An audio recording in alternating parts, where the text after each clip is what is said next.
A historic event happened during the Tata Steel Chess 2023 in the Challengers section in round 2. A 16-year-old girl named Roebers, Eline, played an extraordinary game which we are gonna take a look at today, and yeah, she really seems like a future world, at least women chess champion. So yeah, I'm pretty sure you're gonna enjoy this game, so let's get started.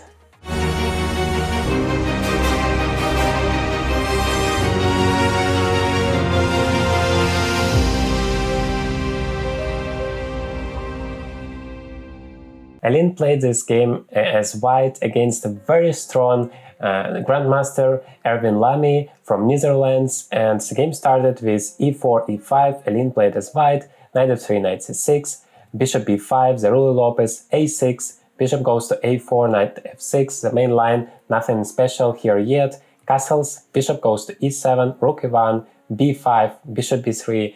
Multiple thousands of games have been played from this position, so once again, it's not really about the opening, but let's wait for it. Knight b8, a Breyer defense, a very popular line for black here in the Spanish, in the Ruy Lopez defense. The idea is that this knight going from c6 to d7, because here it's more solid, it defends the pawn on e5, and the c pawn is free to go, because when the knight is on c6, it's not allowing the pawn to push, and well, basically it's difficult for black to create something active, so this knight must go away. It either goes to a5 or to b8 and then to d7.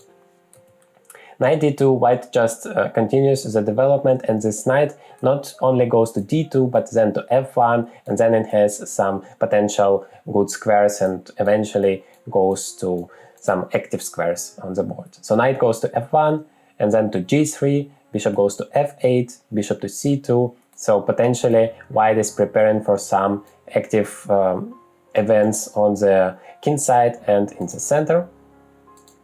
And here queen c7 has been played, bishop goes to e3, so you could see that as always development is the key in the opening. White is trying to develop all of the pieces as fast as possible, maybe except for this knight because it needed like 3 tempi to be developed, but right now white is 2 steps away from developing all of the pieces. And bishop b7 here, a very important moment. This bishop is very active along this diagonal. So to stop it, to block it, white plays d5, and now the bishop looks completely stupid, doing nothing there, and that's actually what white tries to achieve, and now white has an advantage here. c4, black is trying to somehow get some activity. This knight will come to c5, where it has some perspectives. White plays knight to h2. A little weird move, once again remaneuvering one of the knights. An idea is that it might go to the g4 square in the future, and well, this f-pawn is free to go when it would be needed for white. a5, knight goes to f5. Now this knight is incredibly active here, the second knight would like to join if needed, and now the g-pawn is also free to go, so it's clear that white wants to create some attack on the king side. Also with the move knight to h2, now the queen is free to go and has some squares to be developed. a4, black is trying to create some counterplay on the queen side, but of course it's not as dangerous for white because, well, there is no white's king here, so basically nothing to attack, no weaknesses here, and especially no king. Whereas black's king is on g8, and white, of course, will try to create some threats for it. Let's see how it goes. First, white plays a3, and the point is, now you can never do any breakthroughs here. So if black wanted to get something here, they needed to play b4 first, because now it would be never possible, and well, it's only white who can play on the king side. King h8, well, black is trying to secure the king a little bit, but it doesn't really help, because boom, now g4, the attack begins, and it would be extremely difficult for black in a practical game to deal with all of the threats. For example, here g5 is an immediate threat because this knight has no squares except for knight back to g8. Knight went to c5, now giving this d7 square for the knight to go. And, well, at least black is not losing the piece. White plays queen to f3, activating this queen, connecting the rooks. Remember what I told you about the development, it's always the key in the opening. You would like to develop as many pieces as possible, as fast as possible, as active as possible. Knight went to g8, and well, black is trying to remaneuver the pieces a little bit, but still g5 goes, and now controlling all of these squares. Now the road for this knight is opened, and well, you clearly see that white has more space here. And on the queen side, nothing really happens, so you could see, even though the evaluation doesn't really tell much in terms of white's advantage, from a practical perspective, it's incredibly difficult to play as black in such a position and very pleasant to play as white. g6, knight goes back to g3, but the problem is, yes, now there is no active knight on f5, but look at these black squares here. It's incredibly weak, and this knight, of course, would be coming here one day using this whole thing, and well, this g6 creates some additional opportunities for white to attack. Bishop goes to e7, now h4, supporting the g5 pawn and potentially preparing some ideas to push this pawn even further. Rook goes to f8, and yeah, maybe trying to open the f-file because there is a rook against the queen there, and it's always great to have your rook against the queen, but in such a position it's already clear that white has much more initiative, and let's see how this attack goes. White plays h5, continuing the idea, very logical, although it drops a lot of the advantage, but well, from a practical point of view, a very obvious decision just to continue this attack. Well, Stockfish is suggesting some ideas like rook f1, which, well, is pretty clear to put the rook on the f-file, preparing for some actions here, and queen g2, also leaving this road free for the pawn. But h5, well, you practically can't really blame it. It's very tempting to play very aggressive. Bishop goes to c8, because remember, this bishop is doing completely nothing on b7, and on c8, well, at least it could help with defending somehow. And now white plays a move which is in a spirit of AlphaZero, because that is what AlphaZero played against Stockfish in their match, and this move is incredible. It just, you know, it's sort of not what you expect from a 16-year-old girl. This move is queen to h1, the queen goes all the way back here, and it might seem like a very passive one, but in fact it has a lot of prospects on this h-file, and well, wait for it to be a decisive piece in the game. Black played queen d7, trying to bring more defenders, trying to say, okay, I see that it's coming, I want to be as prepared as I can be potentially, and usually it's a good strategy, but still it's very difficult to do anything with all of white's threats. Now it's time to open the center, open this diagonal. That would be a perfect for white, so white plays f4. Of course, you can't take it. Black plays queen h3 with an idea to exchange the queens once this knight goes away, because remember, if your opponent is attacking, you would always try to, you should always try to exchange the queens, because without the queens it's much more difficult to create some checkmating ideas. So black is trying to do that, but white says, no queen straight here, I want to give a checkmate, I want to checkmate you, so I'm gonna play queen f3 back and try to continue my attack. And you can see that Stockfish suggests here the move queen to g2, but it's so not in a spirit of a position. You never expect such a move to happen, because, well, white is clearly having more space in the position, white is trying to attack the opponent, and, you know, only this computer can play queen to g2, just offering the exchange what black actually wants. Yeah, like, I would never make such a move in my game. I would also probably play queen f3 and try to just crush my opponent. Although objectively it loses a significant part of the advantage. Black took the pawn on f4, and that is a very, very bad decision, because opening up such a diagonal with such a weak king, remember what I told you about the move g6, it created a lot of weaknesses along the dark squares, and that's what makes a difference now. Bishop goes to d4, of course, using the fact that this diagonal is opened now, and this g5 pawn is incredibly important because it doesn't allow black to exchange the bishops. Black went f6. Now, of course, we don't take on f6, allowing bishop to f6, allowing all of the pieces to take part in the defense. Instead, she takes on f4, adding another piece to the attack, and still, well, this pawn is pinned, and there is such a lot of pressure on black's position here. Black goes knight to d7, once again bringing another piece to the defense and hoping to put this knight on e5 and say, well, I have just a beautiful knight there on e5, you can never do anything dangerous for me, but, well, black managed to play the knight on e5, but it didn't really happen, so let's see. I mean, it didn't really help to stop white's attack.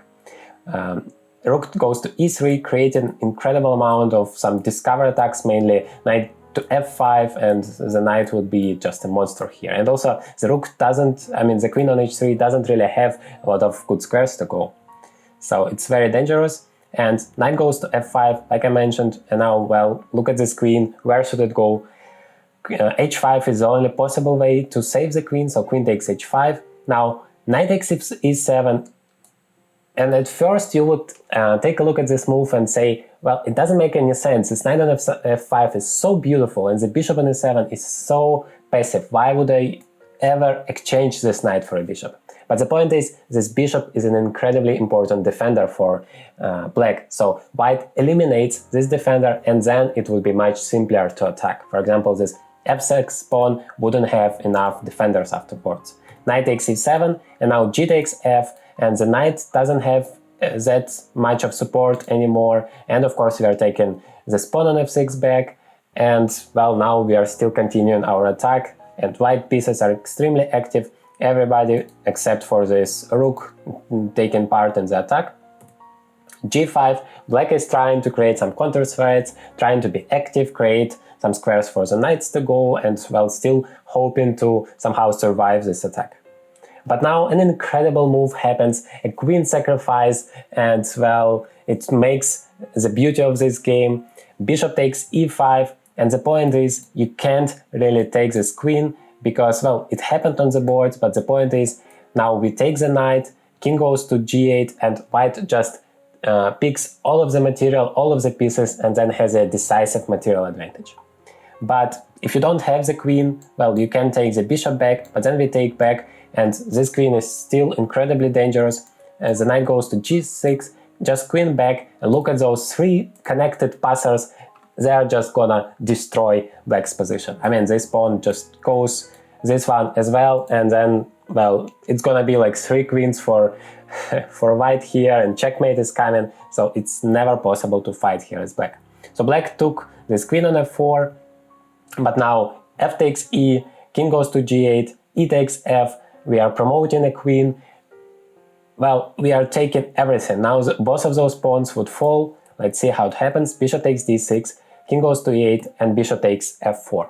So, we are a queen down, but for this queen we have a rook, we have a knight, and we have, well, objectively one pawn, but this pawn on h7 doesn't make any difference.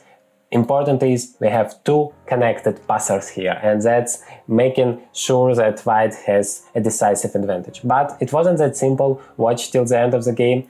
Still some dramatic events happened here. So bishop takes f4, rook a7, now bringing this rook to the game, and well, you want to come up with a check and be very active here with rook g7, and so white plays king h1.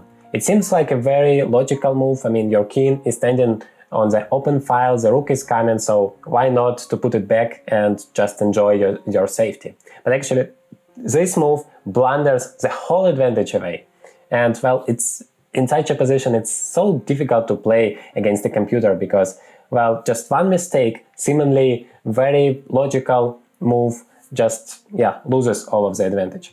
So the point is, now the rook can come to f7, attacking this bishop, and the bishop doesn't really have a good square to go, because if you go away somewhere on b8, then this rook is coming to f2 with a double attack, and that would be really unpleasant for white. And if you go to g3, the problem is this move queen to g5, once again with a double attack, and well, rook e1 seems to be a very logical response. You are supporting your rook, you're developing your last piece, but unfortunately now this pawn, which I said doesn't make any difference, in this variation it does, it actually goes to h4, and you don't really have a good way to stop it. You have to play e5 and create your counter threat, so this pawn still goes forward, but you ignore it and play e6, you're trying to be as active as possible, but this rook just comes to g7, and now still you don't have a square for the bishop to go, because there would be queen g2 checkmate. So you can't really escape, you have just to play bishop e4, and then h takes g, knight f3, g2 check, king goes to g1, and in this position white is still better, and you need to slowly try to put some progress here, because, well, you have still those 2 pawns. Black would try to block it, and objectively the position is almost equal. But, you know, only the computer can play like that for both sides, obviously, and with this king h1 move, Eline just proved that she is also just a human, but a very, very, very, very strong human. So king h1, rook went, instead of f7, rook went to g7. Well, also grandmaster, a very strong grandmaster, but not the computer plays with black, so he played rook g7. Well, seemingly very obvious move to create some threats on the g file, but it's not as good as rook f7. So rook g1, white is just trying to exchange as many pieces as possible. Remember, if you have a material advantage, you should try to exchange the pieces. If you, well, are some material down, you should try to create some threats for your opponent and avoid trading the pieces.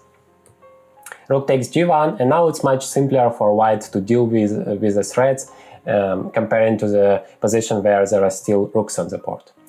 Bishop goes to g4 and e5. Now look at those pawns, they're just going forward, and, well, there is no way to stop it. Bishop f5, now black is continuing exchanges the pieces, which is a little bit weird, because, like I said, it contradicts the chess principles. Of course, white is happy to trade, because, well, if you count the material, the queen is usually considered to be 9 pawns, rook is 5, although I personally tend to say that you should rather calculate the rook as a 4.5 pawns, but, well, classical evaluation is rook is 5, bishop is 3, and knight is 3, so if you add it all together, it would be 11, and you also have an extra pawn, so it would be 12, and black has a queen which is 9, so 3 extra pawns only in terms of material advantage, but also if you look at those pawns, it's clear for you that, well, there is also a huge positional advantage for white. Bishop went back to g3, queen b1, and knight f1, now stabilizing.